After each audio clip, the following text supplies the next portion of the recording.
안녕하세요. EBS 영어 강사 정수혁입니다. 오늘은 6월 모의고사가 이제 끝난 지 얼마 안 됐습니다. 근데 이제 관련해 가지고요, 여러분들에게 좀 솔직한 이야기를 유튜브를 통해서 알려드리고 앞으로의 대비법 이런 것들도 알려드리려고 하는데요. 일단은 이 교육시장이라고 하는 것들이 워낙에 이제 많은 분들이 이렇게 모여 있다 보니까는 뭐 카더라라고 하는 게 굉장히 많습니다. 이 카더라 뭔지 아세요? 약간 사투리인데요. 누가 뭐라 카더라, 그러니까 다른 사람이 누군가가 뭐라 카더라 하면은 그런 어떤 소문 같은 것들을 내가 들어가지고 나의 어떤 공부 계획을 짜고 이런 경우가 굉장히 많은데요.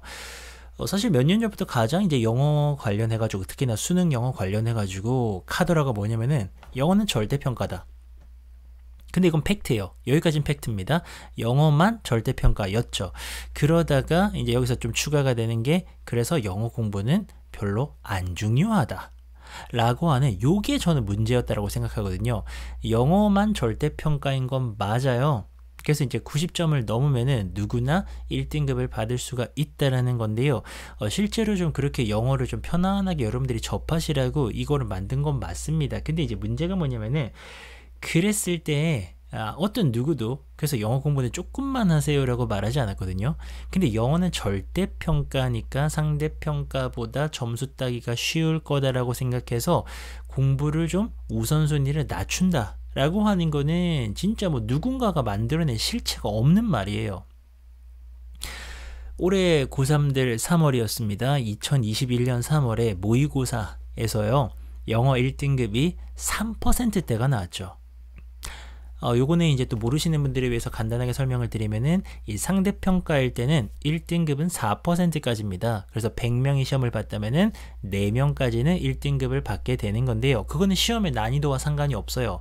어떤 난이도가 나오더라도 쉽게 나오든 어렵게 나오든 100명 중에서 4명은, 가장 높은 점수의 4명은 1등급을 받습니다. 근데 이게 정말 이상한 일이 벌어진 게 3월에 영어 시험에서요 1등급이 3%가 나왔어요. 절대평가인데. 자, 왜 이런 일이 벌어졌을까요? 절대평가는 난이도라는 무시한 변수가 있기 때문이죠. 이거는 제가 몇 해 전부터 강의를 할 때부터요, 어디 지역 강연을 가서도 영어 절대평가입니다. 근데 문제는 난이도가 어려워지면은 이거는 큰일 날 수 있다라고 제가 몇 번 말씀드렸었거든요. 왜? 90점을 넘어야 영어는 1등급이에요. 근데 시험의 난이도가 어렵거나 수험자들이 그 난이도를 못 따라가서 90점을 단체로 못 넘어버리면은 그 시험은 1등급이 없을 수도 있는 거예요. 근데 실제로 몇 년 만에 그런 우려하던 일이 벌어졌죠. 그래서 실제로 3월에 모의고사 1등급이 3%밖에 안 나왔습니다. 절대평가인데 상대평가보다 1등급 비율이 더 떨어졌어요. 자, 근데 여기서 또 이제 중간에 제가 또 한번 환기하는 말씀을 드려야 되는 게, 제가 여러분들을 겁주려고 하는 것도 아니고요. 제가 여러분들을 불안하게 만들어가지고 막 영어를 막 이렇게 막 듣도록 만들어가지고 제가 득볼 게 아무것도 없어요. 저는 그냥 EBS와 강남인강에서 주어진 강의를 따박따박 하는 그런 사람이지, 여러분들이 뭐 수강을 많이 한다 그래서 저에게 뭐 1원이나 10원도 돌아오는 게 없습니다. 저는 이 상황에 대해서 혹시나 모르셨다면은 아셔야 되고, 그리고 이 상황에 대해서 조금 더 분석적인 이야기를 해드리려고 하는 거예요. 이게 왜 이랬을까 생각해 봤어요. 그럼 과연 올해 들어가지고 시험이 무지막지하게 어려워졌느냐? 정말 뭐 작년 수능 같은 경우에는 1등급이 12% 정도였는데, 그러면은 그거에 지금 한 4분의 1 수준으로 1등급이 줄어들 만큼 작년 수능보다 올해의 모의고사가 그렇게도 어려웠냐라고 물어보신다면은 저는 아니라고 보거든요. 이거는 여기서부터는 저의 주관적인 의견입니다. 이거는 개인적인 의견인데요. 저는 절대평가니까는 쉽다, 영어 공부 좀 소홀하게 해도 된다, 뭐 국어나 수학이 훨씬 더 중요하다, 뭐 하다못해 탐구가 더 중요하다 라고 하는 그런 어떤 루머 같은 이야기들을 믿고서 많은 학생들이 영어를 열심히 공부를 안 했기 때문에 그 누적된 결과가 이제는 좀 드러나는 거다라고도 생각을 하거든요. 근데 이게 지금 올해 같은 경우에는요, 우리 수험생들 입장, 고3 입장에서 보면은 조금 문제가 될 수가 있습니다. 왜냐면 영어를 좀 이렇게 좀 여러분들이 열심히 공부를 안 한 상태인데, 그런데 그럼 여러분들의 어떤 상태에 맞춰가지고, 수준에 맞춰가지고 대입 제도라던가 이 수능 영어의 수준이 조절이 되고 있느냐라고 한다면은 그렇지도 않단 말입니다. 뭐 단적인 예로 수능 최저 같은 거를 예를 든다면은 영어가요, 이게 수능 최저 맞추는데 굉장히 효자 과목이거든요. 다른 과목들보다도 내가 영어는 한 1, 2등급을 받아가지고요. 수도권에서 요구하는 보통 뭐 두 과목에서 한 5등급 정도 요구하거든요. 그거를 맞추는데 영어를 탁 집어넣으면 굉장히 이게 좋았단 말입니다. 근데 이게 영어에서 내가 어이없게 등급이 떨어져 버리면은 수능 최저 전략에도 문제가 있고요. 당연하지만 정시에도 이게 반영이 된단 말이에요. 근데 뭐 물론 정시는 다 같이 시험 보는 거니까는 조금 낫다라고 볼 수 있지만 이 최저 같은 것들은 큰 문제가 될 수가 있죠. 그래서 이거는 지금 우리가 영어를 이거 조금 생각해야겠는데 라는 그런 생각 정도를 하셔야 되고요. 이 연계에 대해서 이야기를 좀 드리자면은 연계 관련된 가장 큰 이제 루머가 뭐냐면은 EBS의 연계율이 떨어집니다. 요까지 팩트예요. 50%로 떨어지게 되고요. 그리고 간접 연계 100%다. 여기까지도 팩트입니다.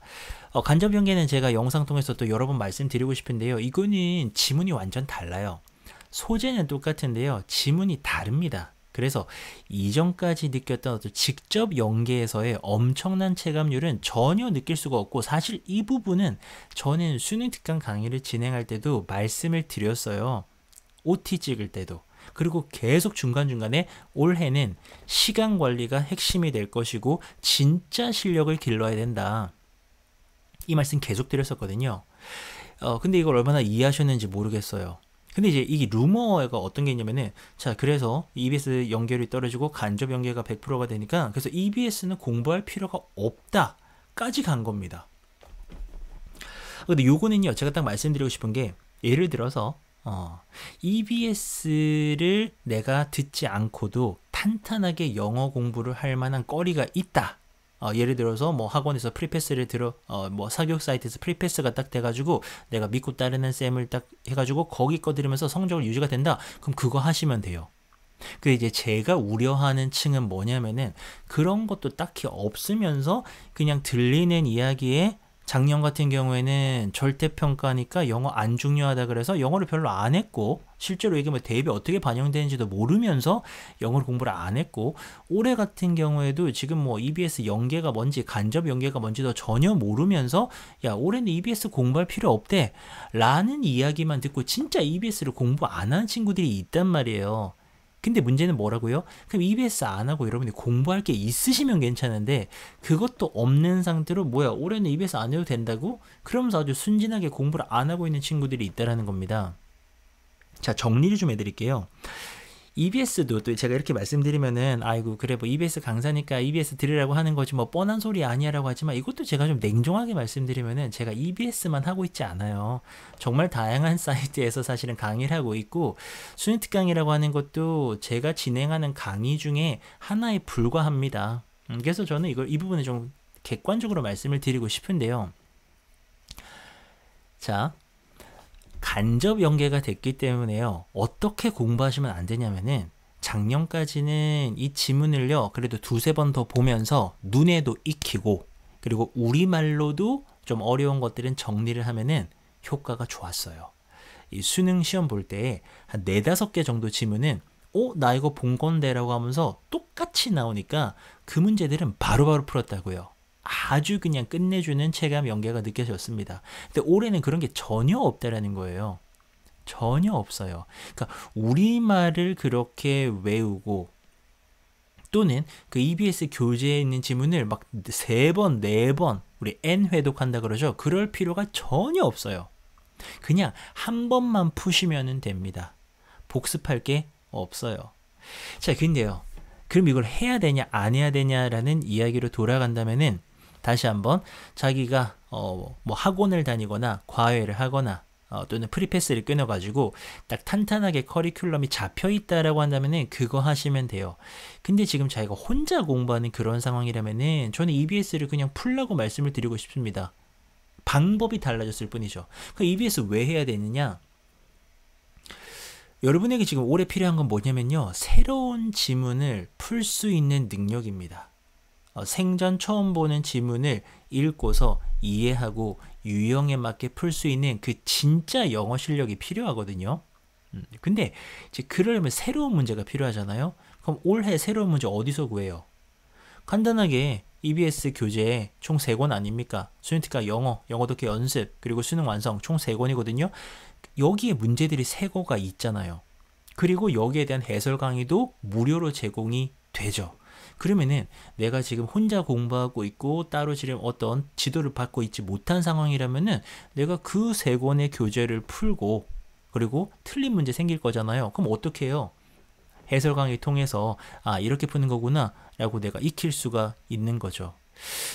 그래서 내가 EBS 교재를 공부를 해야 되는 이유를 물어보신다면은 올해 구할 수 있는 문제 중에서 가장 양질의 문제이고 수능이랑 수준도 가장 비슷하고 해서 실전 대비용으로 얘네들을 이용을 하시면 된다라는 거죠. 그리고 무엇보다 정말 혼자 공부하신다면은 여러분들의 해설 강의가 무료로 제공된다라는 그런 혜택도 있고요.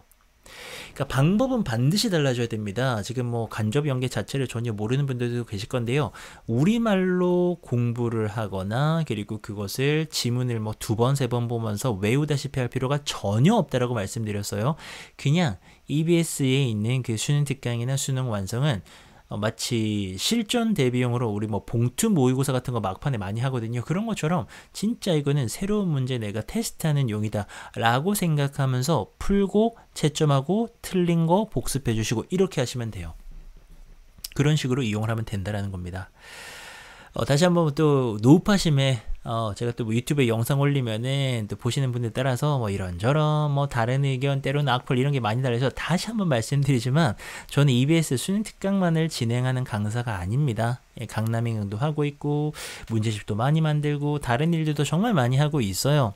수능 특강 같은 경우에는 솔직히 말씀드리면은 똑같은 강의인데 정말 진짜 공이 많이 필요한 그러니까 같은 돈을 받고도 제가 정말 게시판 관리라던가 자료 제작이라던가 이런 것들을 정말 많이 해야 되는 저로서는 참 힘든 강의예요.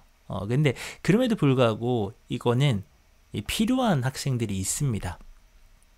필요한 학생들이 있기 때문에 제가 이 강의를 계속 하고 있다 라고 생각을 하고요. 그래서 올해 같은 경우에도 공부 방법은 바뀌어야 돼요. 공부 방법은 바뀌어야 되는데 여러분들이 지금 딱히 뭔가 하고 있지 않다면은 반드시 이 강의를 듣고 문제를 풀고 해야 된다라고 말씀을 드리고 싶네요.